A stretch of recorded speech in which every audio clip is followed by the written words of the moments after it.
Bienvenidas, bienvenidos, bienvenides. Muchas gracias por venir a la tercera edición de Latidos.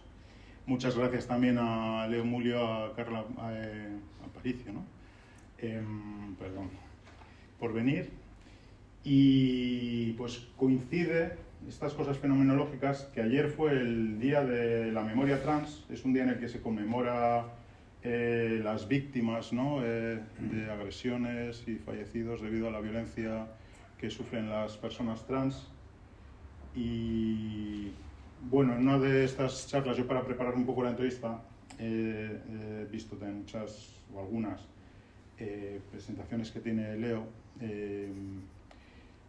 Leo es divulgador, es psicólogo, es gestaltista, se ha formado en esta escuela y tiene muchos vídeos de YouTube, entrevistas, ha aparecido en documentos TV, en entrevistas en La Sexta, etcétera, etcétera. Y una de ellas te escuché que se trataba de llamar al Día de la Memoria, Día de la Resiliencia Trans. Un poco también, ¿no? por conmemorar, ¿no? Todo ese esfuerzo, ¿no? Todo eso que tenéis que sostener, ¿no? Leo es nuestro primer invitado, bienvenido, y Carla es nuestra segunda invitada. Carla es de Panamá, pero ya es española también. Bueno, tengo que ir a jurar la lealtad al rey. De verdad. No es una broma, pero sí, una vez haga eso, soy española también. Sí. Es curioso que yo nunca he tenido que jurársela. Claro, se da por hecho, ¿no? La lealtad. Bueno. No. Y es bastante como lo trans. Sí, también. Hay cosas que se dan por hecho, ¿no? Que hay personas que tenemos que luchar por ellas. Sí, sí. Y sí que fuiste muy jovencita a Nueva York, 3-4 años. Sí, a los 17 años estuve... Vale, que hay que hablar más alto, sí. Todo el mundo. Sí. A los 17 años me fui a Nueva York, recién graduada de secundaria y un poco buscando un sueño, la verdad, una sensación como de comunidad, de sentirme acogida en ese sentido de libertad, ¿no? Que se vende, se percibe, ¿no? En todo lo que se muestra de esa ciudad. Volviste a Panamá, bueno, estudiaste psicología y luego viniste a España hace ya 9 años, ¿no? Sí, 8 años. También psicóloga, también te has formado como gestaltista. Y ahora trabajas en el Servicio de Prevención de la Universidad de San Luis. Eso es. El campus de Madrid. Sí, que está aquí al lado además. Estamos. Sí. Y Leo, actualmente, bueno, has tenido muchas labores divulgativas, ¿no? En asociaciones, ¿no? En la Fundación Daniela, en la Transgender Europe, también has colaborado con la Comisión Europea, ¿no? En Berlín, bueno, también os habéis movido los dos bastante, ¿no? Y trabajas actualmente como psicólogo, humanista, ¿no? Dando sobre todo apoyo a personas trans y a familiares de personas trans. Pues bienvenidos. Sí. Muchas gracias. Tenía muchas ganas de tener esta entrevista, por fin, que llevamos unos días ahí preparándola. Y bueno, lo primero, me gustaría un poco que os conociésemos más. A Leo es un poco más fácil conocerle porque ha hecho un esfuerzo también compartiendo en redes y haciendo una labor de divulgación en la que te has expuesto bastante, ¿no? Entonces, y sois bastante jóvenes, o sea que tenéis mucho recorrido, la verdad, para los jóvenes que sois. Pero Carla, por ejemplo, de ti sé que escribes, que tienes un libro llamado Madre Selva. Eso es. Escribes poesía. Y narrativa también. Y narrativa también. Sí. Y en ese sentido, ya que un poco el hilo conductor de la charla también es exponer un poco y compartir lo que es la realidad de personas trans, en ese sentido, ¿está impregnado algo o es una vía también un poco de... Bueno, siempre hay algo biográfico, ¿no? En todo lo que se escribe. Sí, yo creo que sí, yo creo que es inevitable, aunque no sea esa la intención a veces, ¿no? Que estamos presentes, ¿no? En nuestra totalidad. En lo que escribimos, yo lo creo, desde luego, y creo que no siempre es mi intención. De hecho me he peleado con eso muchas veces, ¿no? Con la idea de escribir desde ese lugar, Yo creo que para mí la escritura precede todo lo demás, es como lo que más recuerdo de mi vida temprana, ¿no? Escribir, o sea, como ese mundo mío que era solo mío, ¿no? Entonces me he peleado con la idea de que mi identidad se le ponga por delante a eso, ¿no? Como no, esto venía antes, en verdad. Pero sí, está presente inevitablemente. ¿Tu intención es un poco continuar por ahí o como psicóloga? Porque actualmente no trabajas como psicóloga sanitaria o clínica, ¿no? Sino yo creo que es un poco más que una decisión continuar escribiendo, algo que creo que no puedo evitar.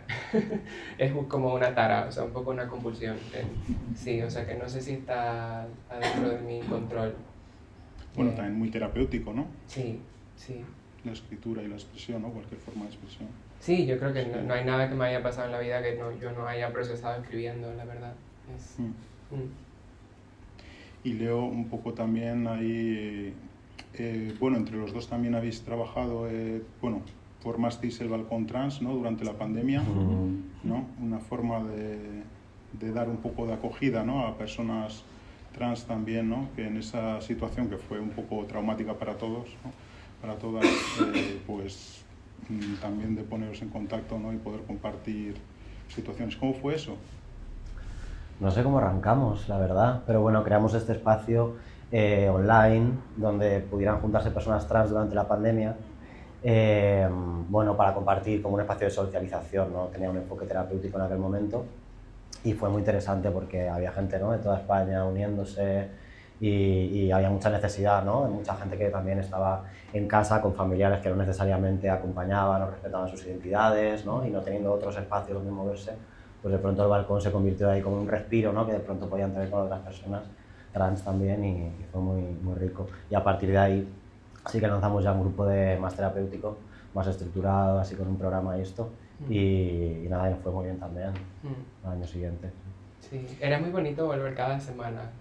Era todos los domingos y nos reuníamos. Y había como una especie de seguimiento sin querer, ¿no? Como de bueno, ¿qué han hecho esta semana? ¿No? O sea, un poco una cosa como de simplemente tener un espacio de personas afines, ¿no? Para hablar. Y con el trasfondo de la pandemia, claro, que fue un momento también para todos de mucha incertidumbre, ¿no? De mucha dificultad, sí. ¿no? Sí, y mucha gente también que de estar en casa, de estar encerrada, empezó a cuestionarse también, ¿no? Su identidad, como que también el tomarte el tiempo, el estar un poco obligada a encerrarte, también llevó a mucha gente, ¿no? A ser más consciente de quién era, a plantearse cosas de su vida, ¿no? A dar pasos. O sea que también esto forzó un poco algunas situaciones así. O sea que... Sí, ¿sentís que el encierro ayudó un poco a la introspección y un poco al contacto? Sí. Yo creo que hay muy poco espacio para pensar en la vida en general, yo creo, ¿no? O sea, y sobre todo estas grandes cuestiones es como muy fácil perderse en el hacer cuando hay una sospecha de que hay algo de trasfondo, ¿no? Yo creo que ese es un poco el principio de la evitación o lo que se busca. Y de repente para todo y es como, bueno, ¿qué opción te queda más que mirarlo, ¿no? ¿Cuánta gente llegó a estar pues había como, en...? de una manera, pues la verdad es que variaba cada semana, pero te diría que como 15 personas o algo así. Sí, por ahí yo creo. Sí. No llegaría a 20, pero 10 y pico. Sí. Sí. Y a nivel europeo, porque a ti te pilló en Berlín. A mí me pilló en Berlín, pero me dejaban teletrabajar y me vine muchas veces. Pasaba temporadas en Altea largas. Bueno, aún así te podías conectar donde te pillase, entiendo, ¿no? Sí. ¿Y cómo os conocisteis? Porque eso sí que no os lo he preguntado. Esto cuéntalo tú. Porque Lo intentábamos recordar hace poco y hubo conflicto. Sí. No teníamos la misma versión de la con historia. esto nos peleamos, sí. No. Sí, es verdad. Yo no estoy de acuerdo. Lo que sea que él vaya a decir, no. Yo quiero recordar que estaba yo dando un taller o una charla en algún lugar, ¿no? En algún centro ocupado de Madrid, ¿no? Aquí. Y entonces Carla se interesó por el trabajo que hacíamos creo que estábamos en Fundación Daniela en aquel momento, y se interesó y se nos acercó, ¿no? Y como yo también era psicólogo, trabajaba en esto, pues recuerdo como un primer acercamiento por esta parte más, creo, profesional, y luego a partir de ahí también empezó una amistad, ¿no?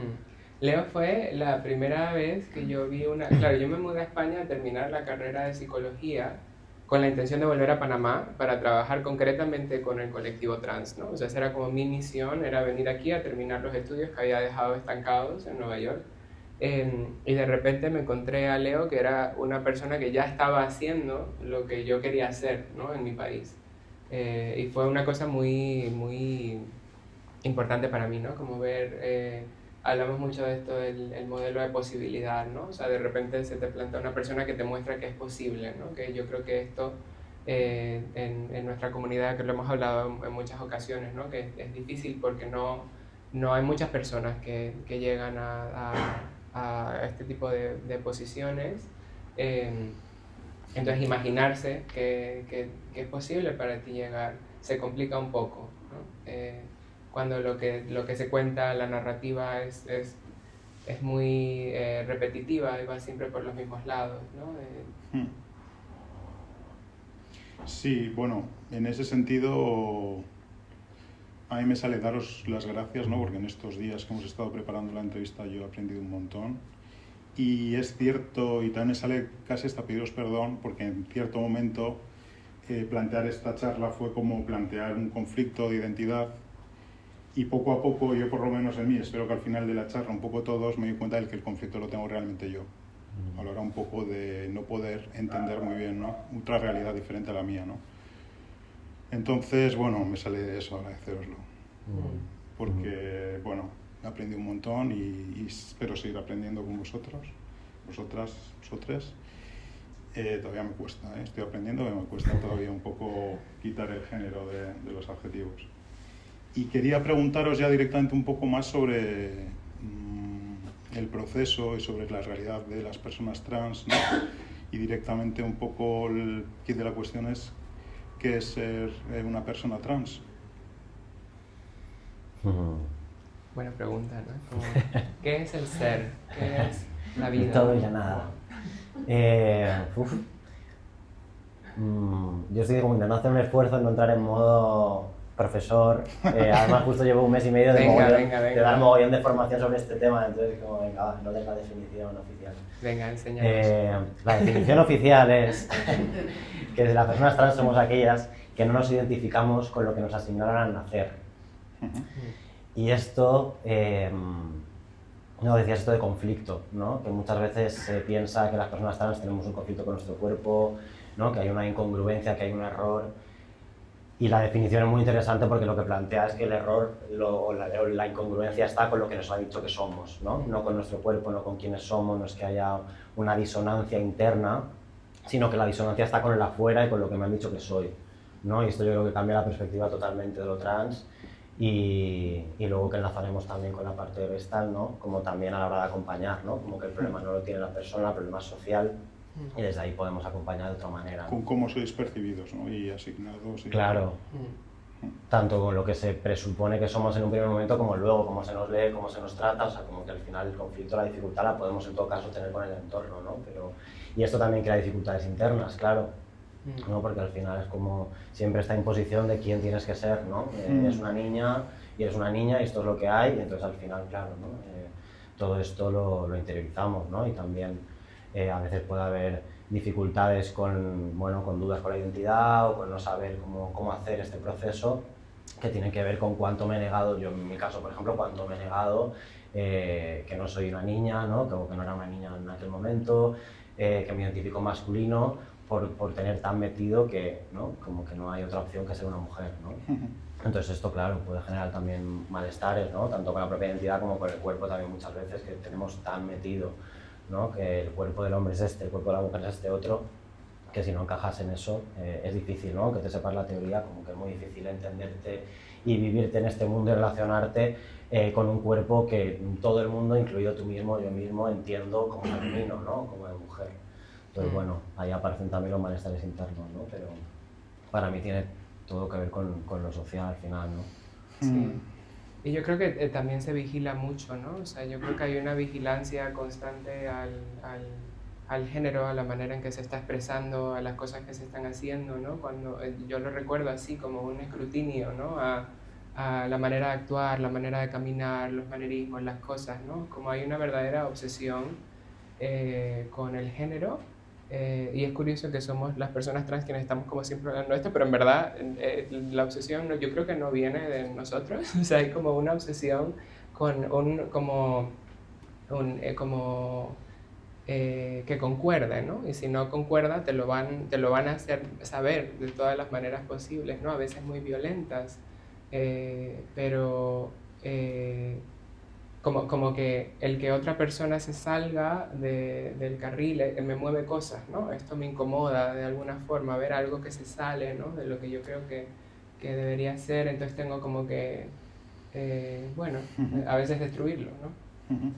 Como si a veces fuese una necesidad tener que encajar en un modelo binario por que no haya tanto conflicto externo y que hay a veces incluso, ¿no? Hay una negación de... Sí. Y que lo trans existe porque existe una norma, ¿no? O sea, como que existe un binarismo de género que dice este es el hombre, esta es la mujer, y entonces lo trans existe porque se sale de esa norma, ¿no? Si no existiese esa norma no existiría lo trans, ¿no? Como que al final todo viene... O sea, como que esta cosa de la diferencia o de lo otro, lo raro, lo que está fuera, viene a partir de esta construcción binaria que tenemos del género, ¿no? Entonces al final, ¿no? Esto como el recordatorio de que soy trans tiene que ver con que se me deja fuera, ¿no? Con que de pronto hay una conversación de la que yo no formo parte, con que de pronto hay un baño al que me da miedo entrar porque no me incluye, porque no, como todas estas cosas que son las que te recuerdan, ¿no? Tú no encajas, no está bien, ¿no? Tienes que ser diferente. Sí. Y como no llegas, ¿no? Yo lo que más recuerdo de la masculinidad era que siempre lo llamo de esta manera, ¿no? Era como si fuera un club al que yo no podía pertenecer, ¿no? Como era, no se me daba acceso, yo no por mucho que lo intentara, sabían, era como que podían ver algo en mí, los demás antes que yo lo veían, era como, y yo no entendía qué era visible para los demás que para mí no era visible, ¿no? O sea, qué estaban notando en mí, en mi cuerpo, en mi manera de estar, ¿no? Que les hacía no dejarme entrar, ¿no? Era como yo no llego a lo que sea que es ese mundo secreto de los hombres, no puedo entrar, ¿no?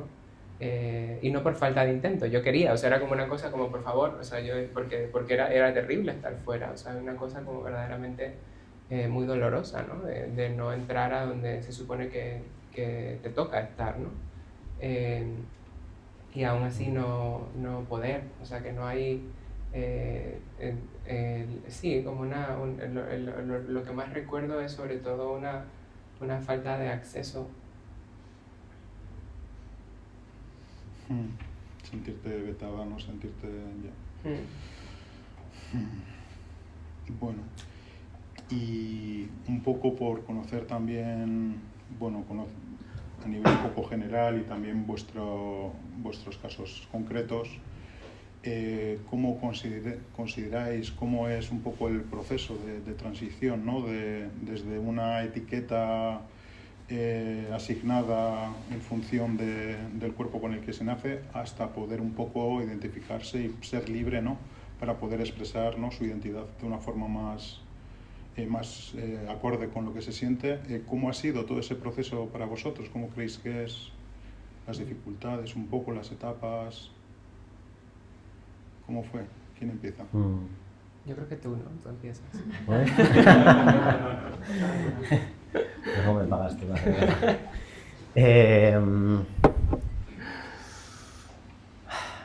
a ver, voy a resumir toda una vida. Ya. Las etapas o así, momentos.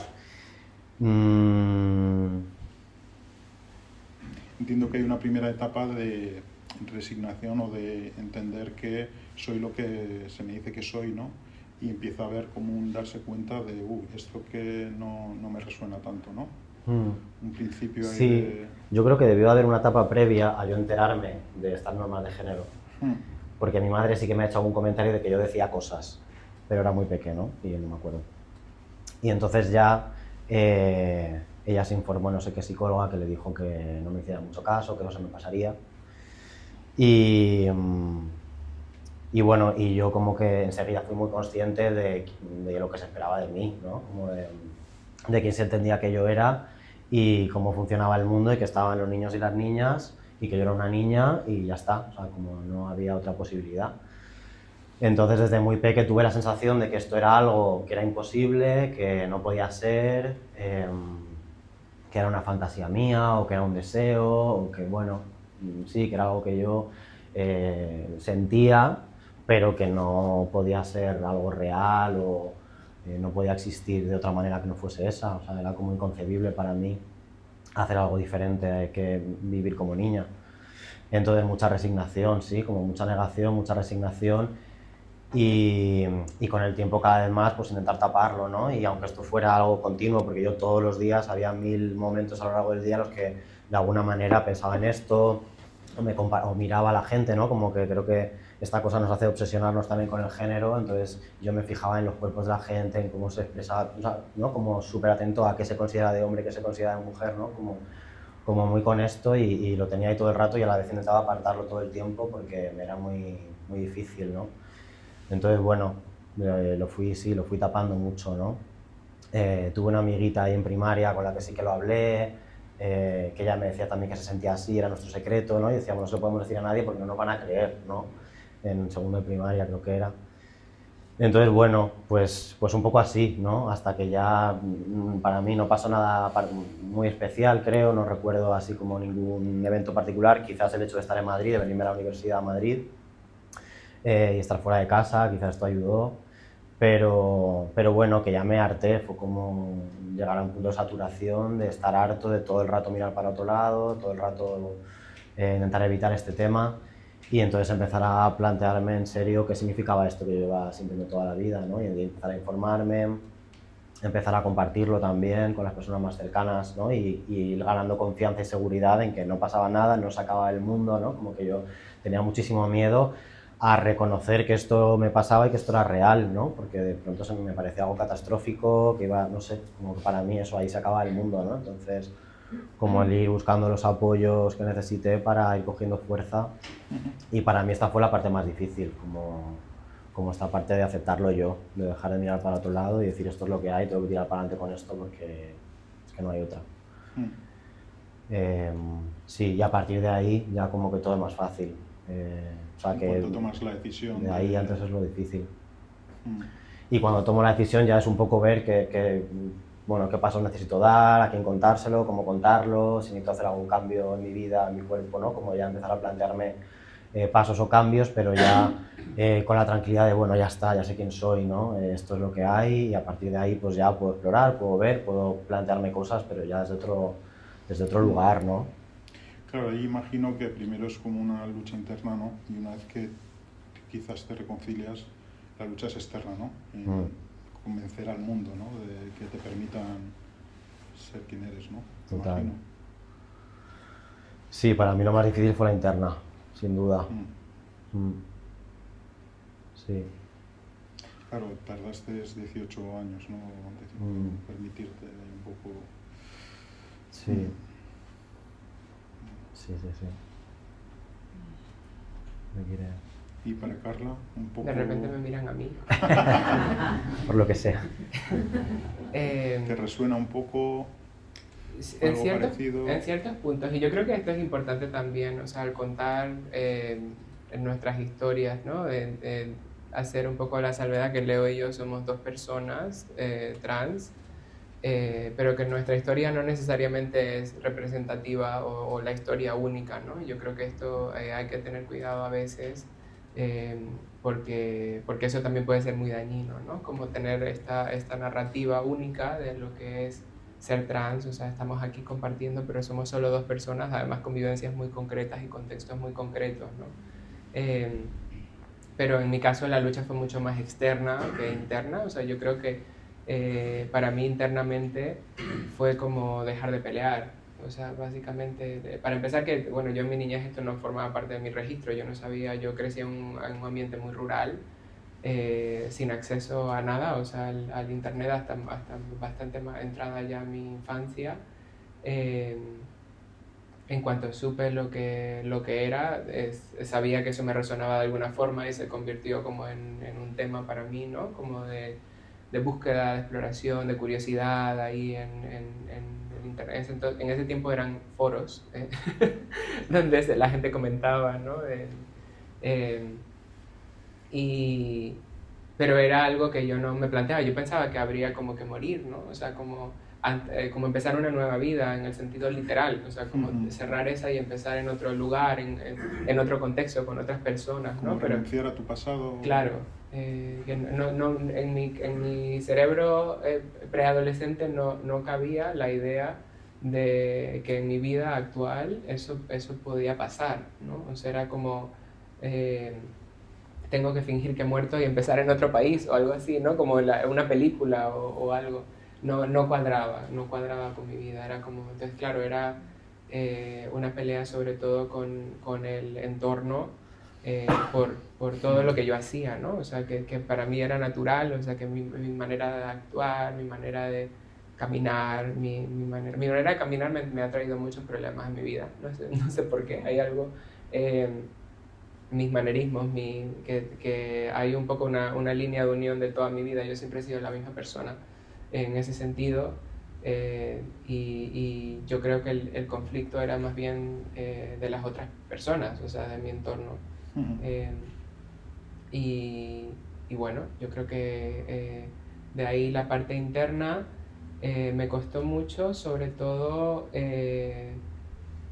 decir, bueno, por aquí tiro, ¿no? O sea, al nivel de que me costaba admitir incluso que estaba dando pasos, ¿no? En esta dirección, era como no, pero esto no es, yo no estoy transicionando, ¿no? Yo no, eso, ¿qué significa eso? Yo no, bueno, ¿qué es el género, no? Y nos ponemos filosóficos con tal de no dar una respuesta, ¿no? Es como yo no, y sin embargo es como que sí, o sea, miro para atrás y yo creo que sí que estaba ya dando pasos, que estaba como, había una decisión latente que yo no quería ni admitirme a mí misma, ¿no? Como de esto es, yo creo que la única manera de continuar. O sea, yo creo que no puedo continuar de ninguna otra manera. Fue un poco también cuando te fuiste a Estados Unidos, te facilitó, entiendo, quizás, ¿no? Salir de ese ambiente. No, Estados Unidos... No, esto vino después. O sea, yo creo que en Estados Unidos tuve un poco más de libertad para empezar, bueno, en Nueva York, a expresar mi género de otras maneras. O sea, yo qué sé, el maquillaje, o sea, la manera de vestir, este tipo de cosas, ¿no? Que encontrando menos resistencia en el entorno, y eso me ayudó, pero yo creo que yo no estaba ahí. O sea, yo creo que era todavía una época, sobre todo en ese punto de mi vida, de lidiar con todo lo que me había pasado hasta ese punto de mi vida, ¿sabes? O sea, era una época muy retrospectiva, una época muy de, ahora que me he alejado de esto, puedo pensar en todo lo que me ha pasado en este lugar, ¿no? O sea, y empezar como a integrar eso, a procesar eso desde la distancia por primera vez, ¿no? Porque había algo de estar en el presente que no me permitía un poco integrar las cosas que me estaban pasando, ¿no? En mi país. Entonces, Nueva York no fue una época de decisiones, fue una época más bien como de descanso un poco, de sí, respirar y de... Sí, eso es una manera de decirlo. Sí. Y luego, bueno, es que los dos tenéis mucha experiencia, ¿no? En diferentes países, ¿no? Eso también me da un poco la atención, ¿no? Porque al fin y al cabo sí que habéis hecho mucho esfuerzo, ¿no? Con el exterior, con luchar por cambio de nombre, cambio de género, cambio un poco de trato, de poder, ¿no? Vestirse y mostrarse, ¿no? Como uno siente. Entre Alemania, Holanda, estuviste de Erasmus en Holanda, ¿no? Estuviste trabajando en Berlín 3 años, ¿no? En el Transgender Europe, y también en Bruselas estuviste 6 meses también, en la Comisión Europea. Vamos, que y en primero de bachillerato, es que he visto muchos vídeos de él. En primero de bachillerato también estuviste en Estados Unidos, entonces, y por tu parte, pues Panamá, Nueva York 3 años, España, o sea que ahí siento que podéis un poco comparar, ¿no? También, y quizás ayude, no lo sé, quizás ayude a ver esas diferentes visiones del género en diferentes países para un poco poder cuestionarse uno mismo, o sea, cuestionar un poco que el problema es del entorno, no es que yo sea inadecuado, ¿no? Inadecuada, no lo sé. ¿Cómo es esto? En comparar las culturas.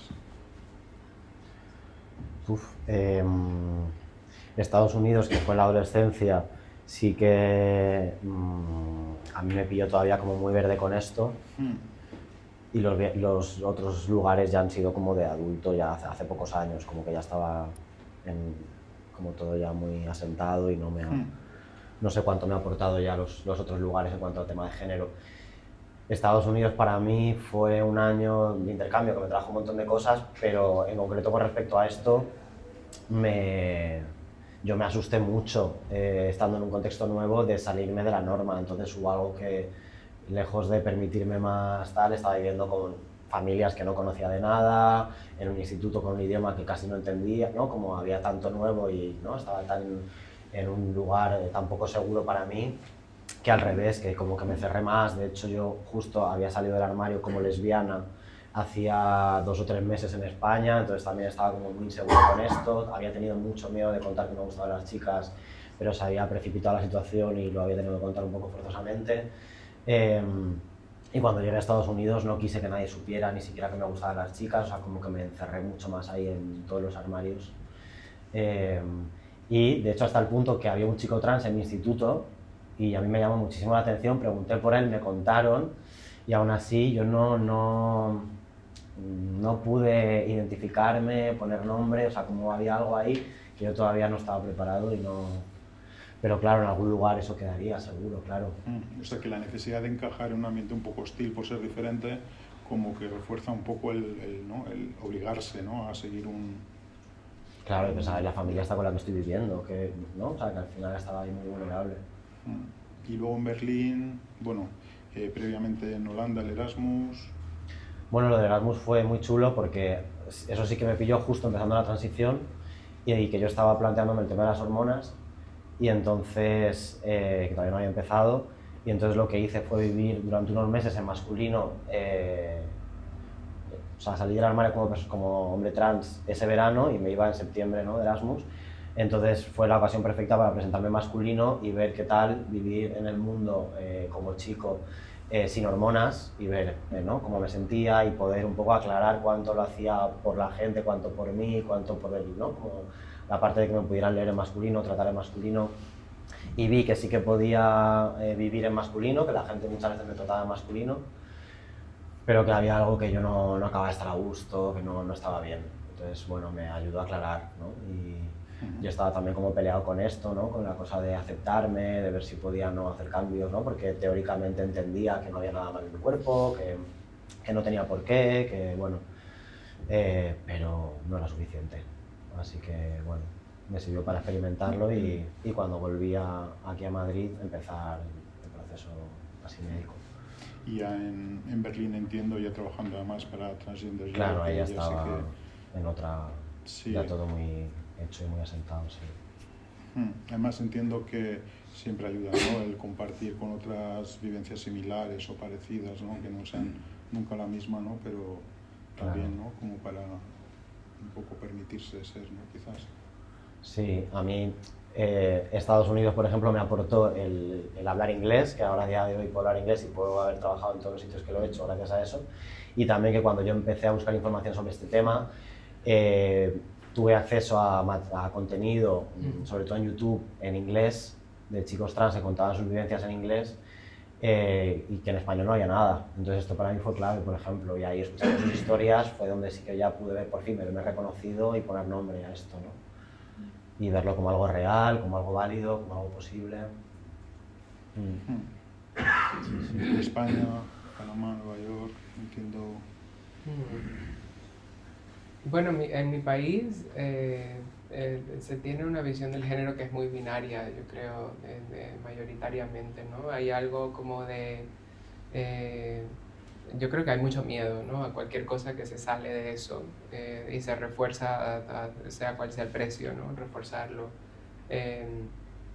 Y en contraste con mi vida ahora, yo creo que en ese sentido, para mí estar en España me da una visión como que nunca dejo de lado el hecho de ser de donde soy, en el sentido de que yo llego aquí un poco como en media res, esto es como me entero un poco de lo que, por lo que se está peleando, lo que se está buscando, ¿no? Como cuál es la problemática del colectivo trans en España. Eh, pero yo vengo de un contexto, o sea, yo me mudé a España para tener lo que tienen en España, ¿no? Pues me refiero, o sea, aquí se están peleando por cosas que yo vengo de un contexto en el que estamos bastante atrás cuando se trata de esto, ¿no? Entonces, eh, en ese sentido es interesante,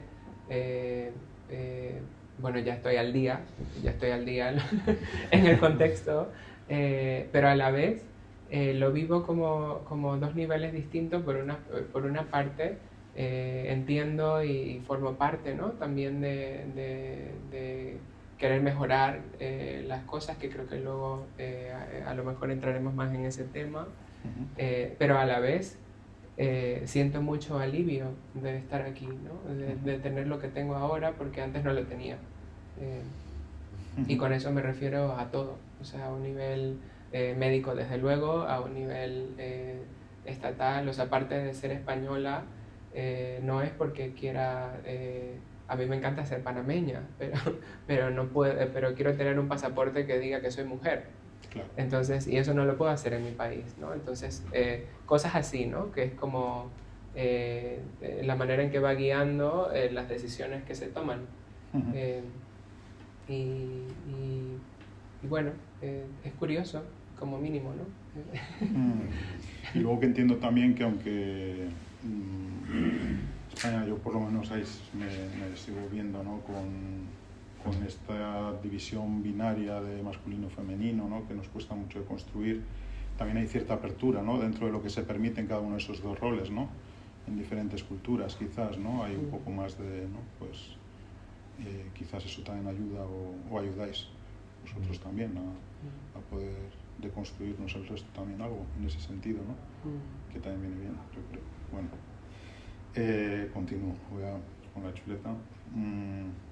Bueno, sí, sobre todo también quería preguntaros por las dificultades así generales o propias o personales que habéis encontrado en este proceso, y luego ya una segunda pregunta que va a ser sobre apoyos, pero primero, si queréis centraros un poco en los mayores retos, cuáles han sido las mayores dificultades, no sé si a nivel familiar, a nivel social, a nivel legal.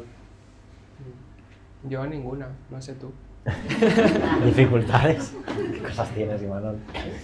¿Quieres empezar tú ahora? No.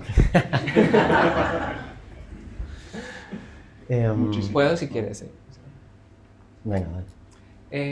Yo creo que a un nivel, bueno, yo creo que a todos los niveles, ¿no? Es un poco un embudo, o sea, esto es estatal, es cultural, es de la salud, es de la educación, es de lo profesional, es de lo familiar, y en el fondo estamos aquí como recibiendo todo eso, ¿no? O sea, yo creo que la respuesta es sí. A todo. A todo, sí, a Sí. todo. ¿Y Sí. alguna más que me has preguntado también? Y alguna más que te sorprende encima. Sí. Sí, yo creo que sobre todo en mi contexto, la falta de información, ¿no? O sea, como tener que buscar estas cosas un poco desde lo clandestino, ¿no? Como en mi país no hay unidades de identidad de género, no hay un lugar al que ir para recibir tratamiento si es lo que quieres, ¿no? No hay, es una cosa que te cuentan, pues esto, yo he escuchado que tal persona, y aquí vas buscando como el juego del telefonillo a ver quién, ¿no? O sea, es como una cosa... También tengo bastantes años de haberme ido de Panamá, no sé si ahora es diferente, si las cosas han cambiado, si hay un mayor acceso, yo hablo de mi experiencia. Y en ese sentido, la búsqueda de recursos era todo como un chanchullo, o sea, era todo como encontrar la manera de colarla, ¿no? El cambio de nombre fue una cosa que no puedo contar porque no se puede, ¿no? Pero es que tomó, o sea, una serie de cosas que no están ni escritas en ningún sitio, o sea, de jugar con la vida misma, o sea, de ver de qué manera se puede manipular esto para llegar al objetivo, ¿no? Pero es muy difícil, ¿no? Entonces no hay nada escrito, no hay nada estipulado, hay un poco que jugar desde los márgenes a ver cómo se llega, ¿no? Y yo creo que esa es la dificultad mayor, sí, que atraviesa a todas las demás, el desconocimiento, la falta de información, la falta de una guía, y que todo tenga que ser como una especie de averiguación